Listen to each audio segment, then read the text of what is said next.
Nguyu umukenyuro abazungu bakoresheje mu gushira mu ngiro muri Afrika ubukoroni bw'ibihe byose. Bamaze kubona ko kugira bubaka ubutunzi bw'ibihugu byabo bakeneye ubutunzi kamere bwuzuye muri Afrika, nayo ikabituwe n'abantu b'ubuhangange. Abazungu baricaye biga uko botora ubwo butunzi mu buryo butagaragarira kibiriho buri wese ko ari ubusuma.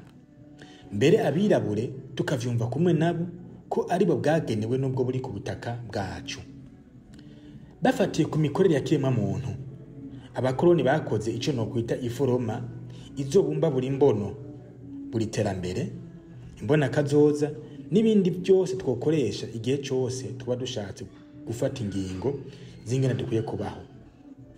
Iyo foroma ifise ishusho y'inyigisho duhabwa kuva tukiri bato mu mashure, mu madini, ivyo tubona mu mafilime, mu mateleviziyo no mu mapublicite. Ubu izo nyigisho zaramaze kudushwara mu maraso no mu misokoro k'uburyo bw'ingene twiyumvira, ingene twibona, ingene tubona ibihugu byacu tuvukamwo, ingene tubona ubuzima ngaha ku isi n'inyuma yabwo n'ibindi. Uyu munsi mu bihugu nka byose muri Afrika ururirimbo ni rumwe. Ubutegetsi bwarananiwe no gukemura ibibazo by'ubukene bihanze abene gihugu. Rimwe na rimwe mbere harakorwa n'imyerekano igamije guhindura ubutegetsi ngo haze ubuzana iterambere.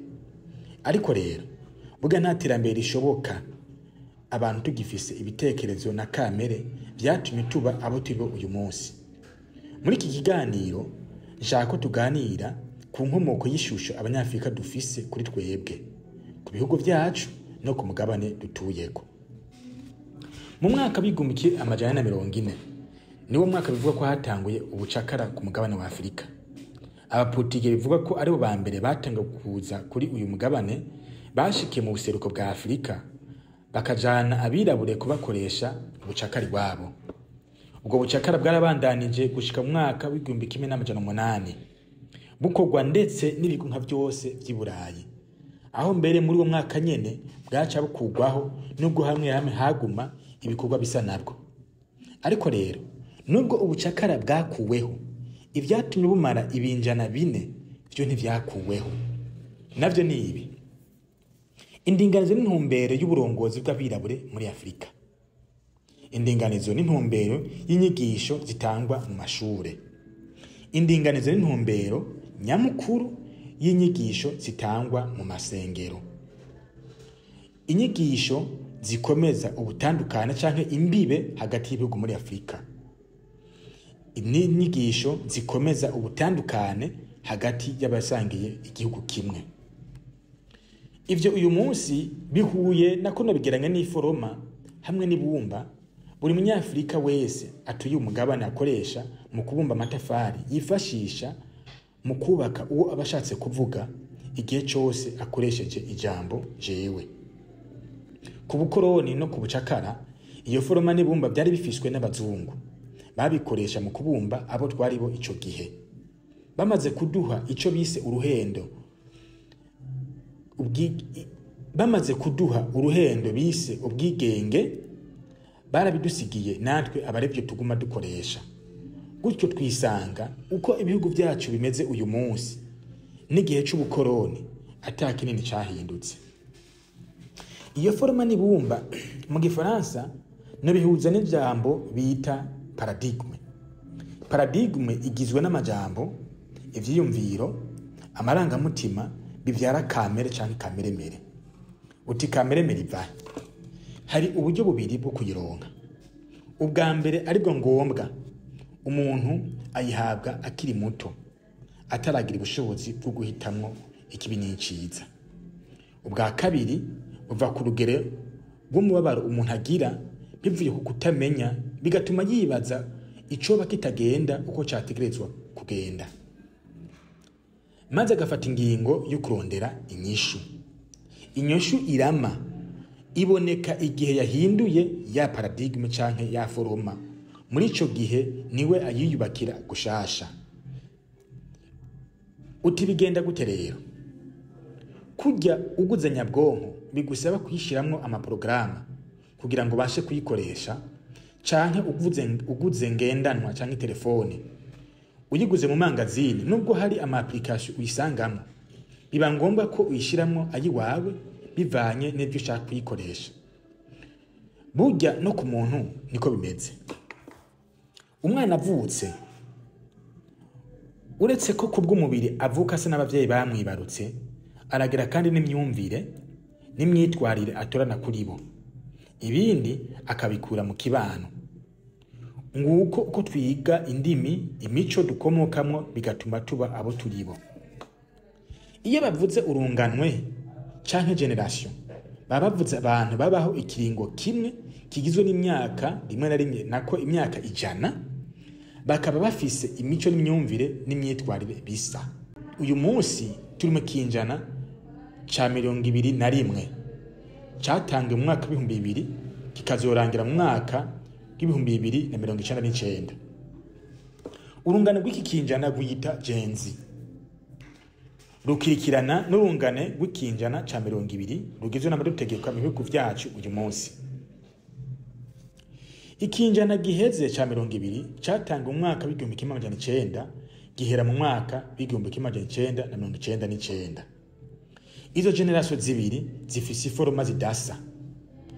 Urungano rw'ikinjana giheze rufise iforoma ikomoka ku bukoroni, aho go bumva ko ibintu bidakwiye guhinduka, ko ubutegetsi bukwiye kugwanirwa, amatora akaba inkinamico, ubutunzi bw'igihugu bukiharirwa n'imiryango canke abategeka, kandi abategetsi bakwiye gukingirwa, bakongera bagatinywa n'ibindi. Ivyo ntibibonwa kumwe n'urwaruka rw'iki kinjana, ahubwo rufise imbono itandukanye. Bo bumva ko abantu bose bakwiye kungana, amatora ntakinishwe, ingabo zikarinda abenegihugu bose, apana akagwi kamwe gusa.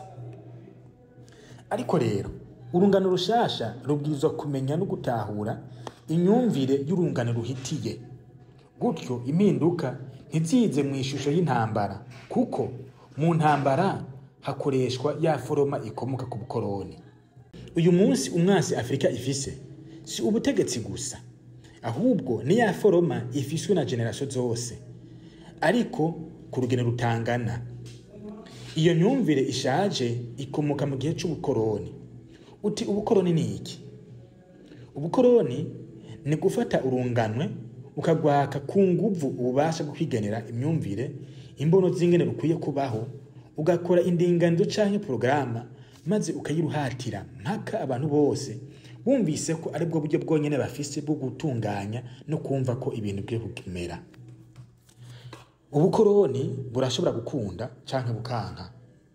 Turafise akarorero k'ibihugu ubukoroni bwanse. Akarorero ni mu gihugu c'Ubushinwa. Abongereza baragerageje biranka, kubera urugero abashinwa bari bagezeko bwo gutahura uko kamere ya muntu ibaho nuko ikora.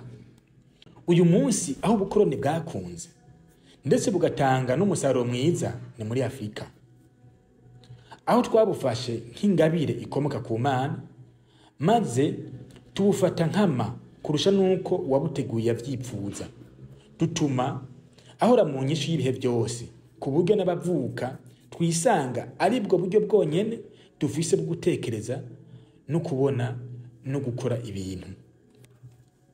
Ubukoroni bwahinduye isura neza na neza mu mwaka w'1883, aho bwavuye kuba kwihagira ubutaka bw'abandi bugirwa iforoma y'imyumvire abirabure bakoresha mu kwigenera ingene bakwiye kubaho. Ico gihe umwami w'Ububirigi Leopold wa kabiri ari imbere y'abamissionari, abapastori n'imvukira z'igihugu ciwe, azakira muri Kongo y'Ububirigi, igihugu yita itongo ryiwe, aho yabashikiriza imikenyuro yo gukora ubukoroni atari ubw'ubutaka ahubwo bw'ibitekerezo, ku buryo ubukorerwa atabica n'ikanda, mbere akaba umufasha wo kubushira mu ngiro.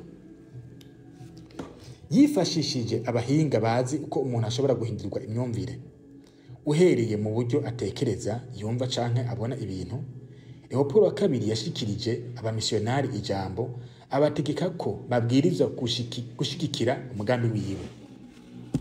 Genzi rero ariyo generation ya kino kinjana ca 21 ibwiza gutahura uyo mukenyuro maze nayo ihindure iyo foroma yakoreshejwe mu gufyatura imyumvire yatumye bavukira muri Afrika imeze nk'igato, urugato nini cyane imigabane yose yisereva. Leopold wa kabiri yabategetse agira ati: Révérend père, pasteur et chers compatriotes, soyez les bienvenus dans notre grande patrie du Congo belge.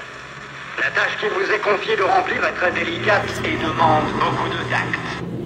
Banyakubaha bapatiri bapastori namwe dusangiye igihugu, kaze muri isanze mu gihugu cyacu cagutse ca Kongo y'ububirigi. Igikorwa mushinze kurangura nico kwitonderwa kandi gisaba imikenyero myinshi. Prêtre et pasteur, vous venez certes pour évangéliser, mais cette évangélisation s'inspire de notre grand principe, avant tout les intérêts de la métropole. Bapatiri namwe bapastori mu vy'ukuri muje kwigisha inkuru nziza, ariko iyo nkuru nziza ibwiza kwisunga intumbere yacu nyamukuru, ubwa mbere inyungu z'ubukoroni. Le but essentiel de votre mission n'est point d'apprendre aux Noirs à connaître Dieu. Ils le connaissent déjà depuis leurs ancêtres. Ils prient et se soumettent à Nzambi Mpunu, que je sache, et aussi à Nzambi Mawezi. Intumbere nyamukuru y'ico mushaka gushikako si kwigisha abirabure kumenya Imana, basanzwe bayizi kuva kuri basokuru babo, barasenga bakihebera Nzambi Mbunu ndamenya hamwe na Nzambi Mawezi. Ils savent que tuer, voler, coucher avec la femme d'autrui, calomnier, insulter est mauvais. Ayons le courage de l'avouer, vous ne venez pas leur apprendre ce qu'ils savent déjà. Barazi ko kwica, kwiba, kurenga ibigo, kubesheranira, gutukana ko ari bibi. Barazi ko kwica, kwiba, kurenga ibigo, kubesheranira, gutukana ari bibi. Tuvyemere kandi tuvyemange, ntimunje kubigisha ivyo basanzwe bazi. Votre rôle est essentiellement de faciliter les administrateurs et les industriels, c'est-à-dire que vous interpréterez l'évangile de la façon qui sert le mieux vos intérêts dans cette partie du monde. Igikorwa cyanyu nyamukuru ni korohereza abategetsi n'abashoramari, ni ukuvuga ko muzosigura Bibiliya mu buryo bwo gushimangira inyungu zanyu muri kino gice c'isi. Pour ce faire, vous veillerez entre autres à désintéresser nos sauvages noirs des richesses dont regorge leur sous-sol, afin d'éviter qu'ils s'y intéressent ou qu'ils nous fassent une concurrence meurtrière, rêvant un jour à nous déloger de cette partie avant que nous ne nous enrichissions. Kubw'ivyo muzokora ibishoboka byose kugira ngo abirabure ntibite amatungo yuzuye ubutaka bwabo, kugira ngo ntibabushingeho ijisho, cyane cyane ngo bahangane natwe imbere yuko dutunga. Votre connaissance de l'évangile vous permettra de trouver des textes qui recommandent et qui font aimer la pauvreté. Ubumenyi mufise kuri Bibiliya buzotuma muhitamo ibisomwa bihamagarira kandi bikundisha ubukene. Par exemple, heureux les pauvres, car le royaume des cieux leur appartient. Il est plus difficile pour un riche d'entrer au ciel qu'un chameau de passer par le trou d'une aiguille, etc. Nk'akarorero, hahiriwe abakene kuko ubwami bw'ijuru ari ubwabo. Biragoye ko umutunzi kwinjira mu bwami bw'ijuru gusumbya ingamiya guca mu jisho ry'urushinge n'ibindi. Vous ferez donc tout pour que les nègres aient peur de s'enrichir pour mieux mériter le ciel. Les soutenir petit à petit pour qu'ils ne se révoltent jamais un jour. Muzokora ibishoboka byose kugira abirabure batinye gutunga kugira ngo batorane ubwami bw'ijuru, mubafashe ibayabaye kugira ngo umunsi umwe ntibazogumuke. Les industriels et les administratifs seront obligés de se conformer à ce que je vous recommanderai. Bene inganda n'abatware bazotegeza kwisunga ivyo nzobategeka. À vous prêtres et pasteurs blancs, de temps en temps, pour vous faire craindre, de peur de courir à la violence, injurier, battre. Il ne faudra pas que... Namwe bapatiri bapastori bera, rimwe na rimwe muze mutuma babatinya kugira ngo ntimuhure n'imigumuko, muze mubakubita mwongera mubatuka. Les nègres ripostent ou se nourrissent de vengeance. Pour cela, vous leur enseignerez par tous les moyens et vous insisterez pour qu'ils suivent l'exemple de tous les saints qui ont tendu les joues, qui ont pardonné les offenses, qui ont reçu les crachats et les insultes sans tressaillir. Ntibibereye ko abirabure basubiza canke biyumvira kwihora.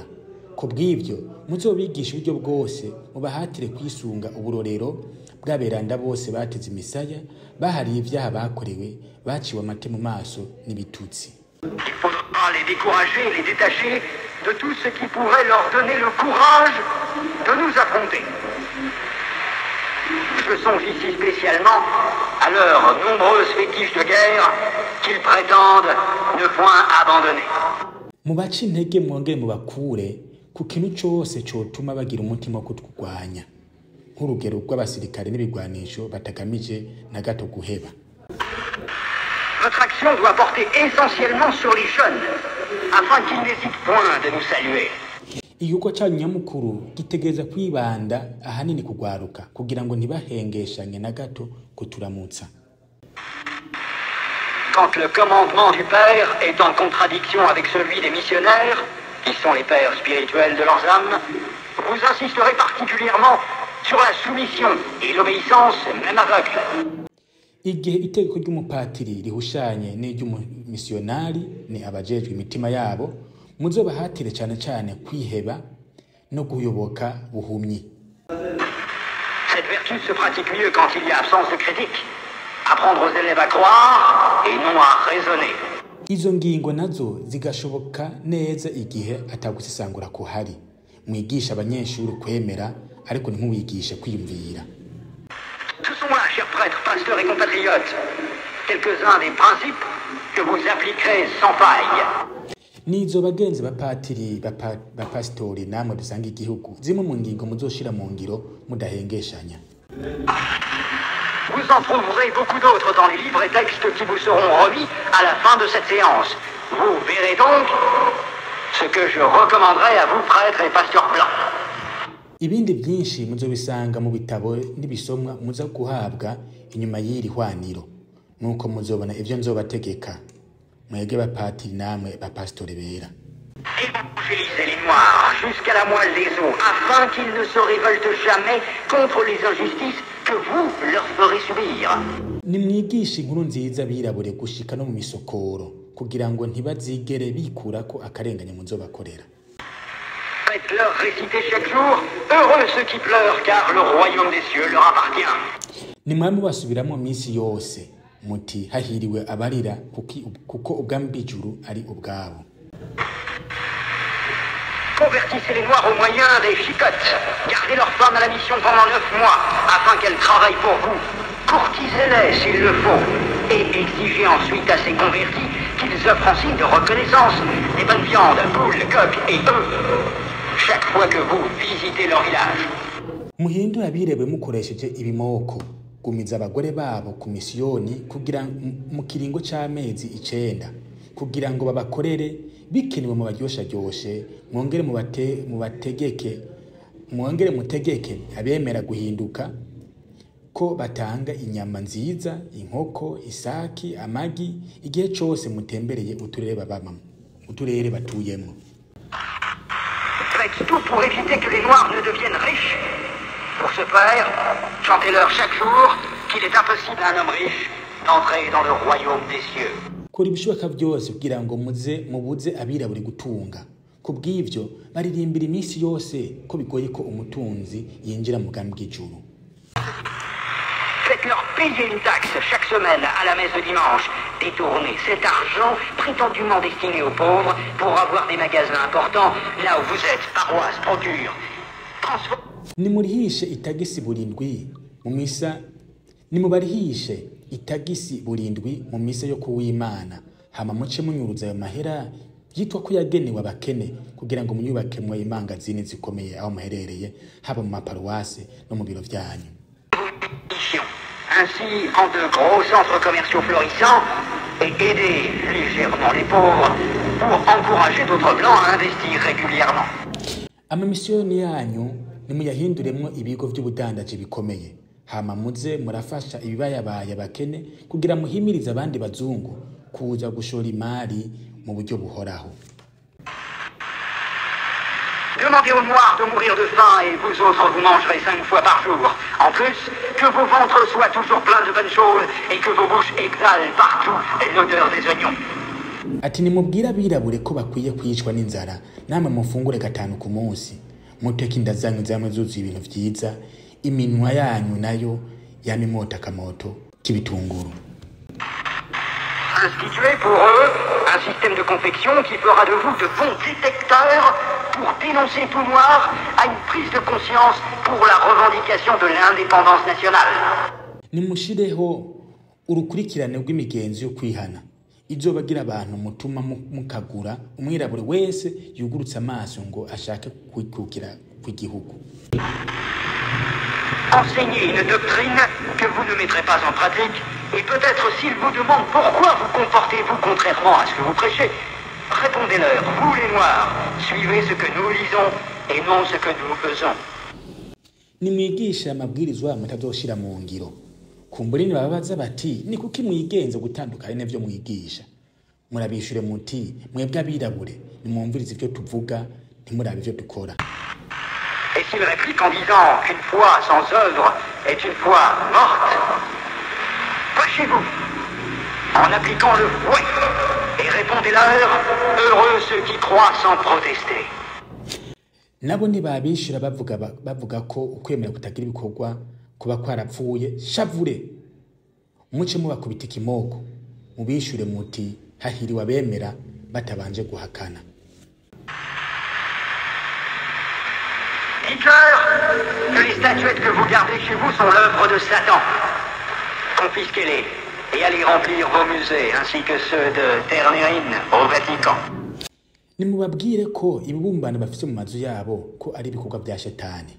Babibahe mubibike muce muza kuvyuzuza mu mazu ndangakaranga yanyu ndetse n'izi Ternérine i Vaticano.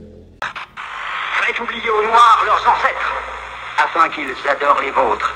Ils ne les écouteront jamais, par exemple, les saintes, la Vierge Marie, Sainte Thérèse, Saint Martin.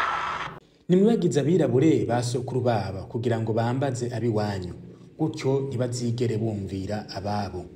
Nk'akarorero aberanda nka Maria Mweranda, Teresa Mweranda, Marita Mweranda. Faites-leur prier en les mettant à genoux comme pénition et obligez-leur à réciter le chapelet 10 fois ou plus. Nimubigishe gusenga bafukamye nk'ikimenyetso cyo kumanika amaboko. Mubategeke gusoma ishapure inshuro 10 ku munsi n'izirenga. Ne présentez jamais une chaise à un noir qui vient vous voir. Nimugahe intebe umwirabure aje kubaramutsa. Ne l'invitez jamais. Donnez-lui tout au plus une cigarette. Nimigere mukamutumira mumuhe n'imiburiburi itabi. Ne l'invitez jamais à manger avec vous, même s'il égorge pour vous une poule ou un coq, chaque fois que vous arrivez chez lui. Nimwigere mutumira ku meza umwirabure ngo musangire nubwo yoba akubagira inkoko canke isaki igihe cyose ushitse mu rugiwe. Bref, lorsque vous aurez accompli tout cela, notre pays, la Belgique, sera très riche, et c'est plus tard seulement, lorsque les Noirs auront compris que nous essayerons de les aider pour l'amour de Dieu, car on ne réveille pas un chat qui dort. Je vous en remercie vivement, le roi des Belges, Léopold. Muri make nimwakora ivyo byose igihugu cyacu cy'ububirigi kizotunga cyane kuko muri kazoza hazogera igihe umwirabura atahure ko tutari ko tugerageza kumufasha kubw'urukundo rw'Imana kuko ntawo vyura akayabo gasinziriye. Ndabakengurukiye cyane umwami w'ububirigi Leopold wa kabiri.